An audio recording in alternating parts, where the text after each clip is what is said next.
छोड़ी एकांतમાં નરહરિ શિવ મંદિરમાં બંસી ઓમ નમઃ શિવાય ના જાપ કરતા 1.25 લાખ મિલી ચડાવતા શિવ પૂજાથી પરવારીને બપોરે ફરાળ કરતા અને સાંજે પાછા શાંતિથી બેસતા શિવના પૂજન કરતા ઓમ નમઃ શિવાય।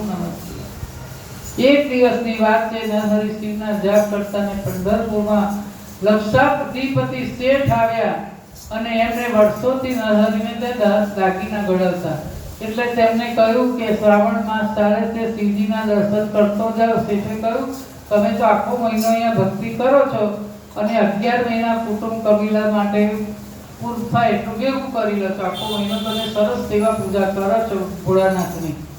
ભગત આ વખતે પંઢરીનાથ માટે આપણે સોનાના દાગીના કરાવવા છે મારા તરફથી।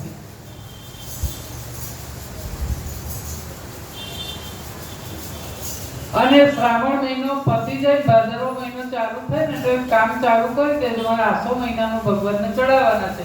નરહરિ કે હું શિવ ભક્ત છું, બીજાનું નામ નહીં લઉં। એમના દાગીના બધું કશું જ ના કર્યું, તમારા સિવાય ક્યાંય નથી, હું બીજે ક્યાંય જવાનો નથી, મને તમારી પર વિશ્વાસ છે। આ શેઠ કે છે સોની એક રાખો, દરજી એક રાખો, વકીલ એક રાખો, પત્ની એક રાખી, પતિ એક રાખો।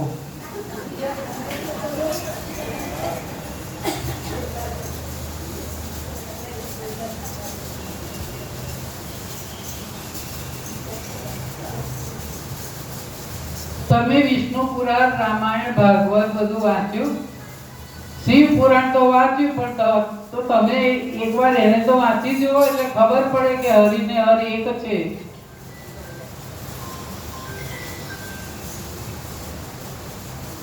શિવ શિવના જાપ કરવા લાગ્યા, ભક્તિ કરનારે બીજા દેવની નિંદા ના કરવી। તમારે ના માનવું હોય તો ના માનો, પણ એની નિંદા ના કરવી। ભગત આખરે તો પરમ તત્વ છે, ભગત મારી વાત સમજાય છે તમને? શેઠ કહે, શિવજી વિનાની બીજી વાત કરો, અમારે બીજા કોઈના રસ નથી। પંઢરીનાથના શણગારમાં મારો પણ દિલ રેડી તો ભગત બોલ્યા, મારા શેઠ, આપણા આટલા વર્ષોનો સંબંધ ના નથી કહેવાતું, પણ સવાલ ત્યાં થાય ઊભો થાય છે કે ઘડતા પહેલા મારે માપ લેવું પડે। હવે બીજા મંદિર એમાં પંઢરીનાથના મંદિરમાં કેવી રીતે આવું? હું બીજા કોઈ મંદિરમાં જતો નથી, માપ લેવું કેવી રીતે હું ઘડું? શેઠે કહ્યું કે પંઢરીનાથના મુખ્ય પૂજારી છે, વિઠ્ઠલનાથના અંગનું માપ આપે તો તમે એમના દાગીના ગળશો? હા, તો હું ગળીશ, કારણ કે એમાં પંઢરીનાથની ઈચ્છા હતી।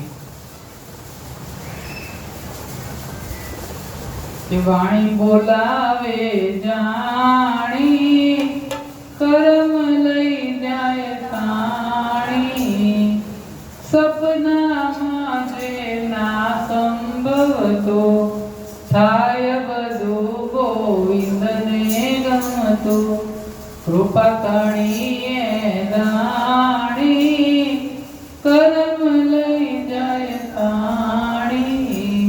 ભગત તમે વિચારો, ભગવાન પંઢરીનાથના દાગીના ઘડવાનું સપનામાં પણ વિચારું નહીં, છતાંય આપે। કામ કરી આપવાની જવાબદારી લીધી એ જ બતાવે છે કે આમાં શ્રી હરિની ઈચ્છા છે કે દુનિયાથી જે દૂર કરાયા, કરતા પ્રભુજીએ પરછાયા, નામ તણી જ્યાં કહાણી, કરમ લઈ જાય તાણી। જેવી ભોળાનાથની મરજી, શ્રાવણ માસ કોઈ વીતશે અને ભાદરવામાં કામ ચાલુ કરજો અને હું તમને સોનાની લગડીઓ આપી દઈશ બધી, અને શરૂ કરી દેજો। શેઠે વિચાર્યું કે કામ ચાલુ કર્યું, આ બાજુ કામ ચાલુ કરીને પહેલો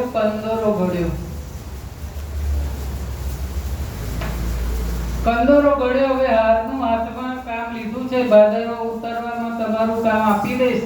કંદોરો બતાવ્યો, ઓહો હો, શેઠ જોઈને ખુશ થઈ ગયા, સરસ કંદોરો બનાવ્યો તમે તો. મારે ભગવાન પ્રત્યે પ્રીતિ નથી, પણ કામ પ્રત્યે પ્રીતિ છે. હું મારા કામમાં કોઈ દિવસ બેવફાઈ કરતો નથી. ભગત કામ થશે એની ચિંતા નથી, પણ આ દાગીના મારા પંઢરીનાથને થશે કે કેમ એ જોવાનું છે. આપે આપેલું જો માપ બરાબર હશે ને તો બરાબર જ થશે.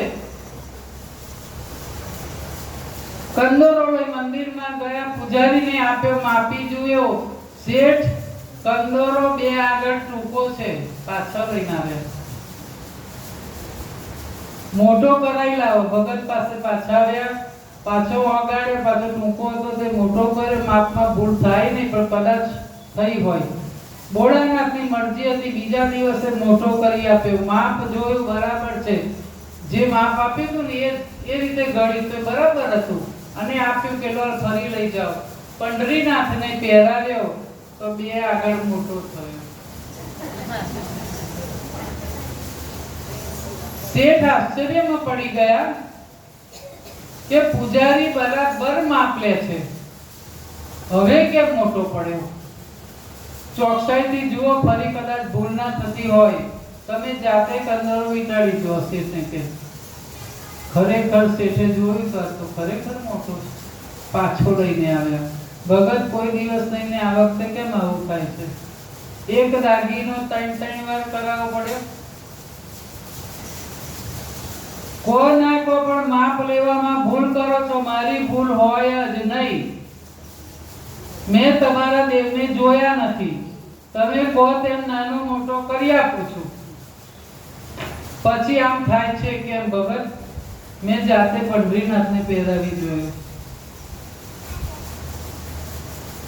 તમારી કઈ ભૂલ થાય છે, ભૂલ, અને એ મારાથી બધી થાય. સોની કે છે કદી ના બને.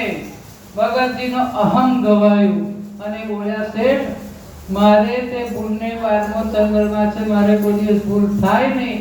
હવે શું કરું? તો જાતે આવીને માપ લઈ જાઉં તો થાય.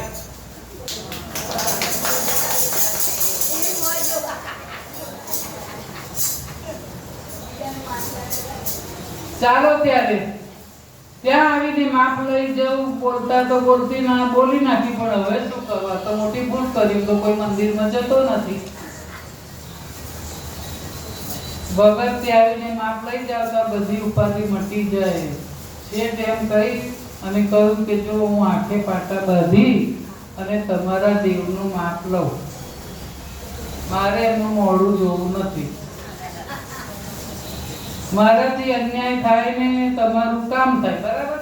ભગવાનનો અન્યાય ના થાય અને તમારું કામ થઈ જાય.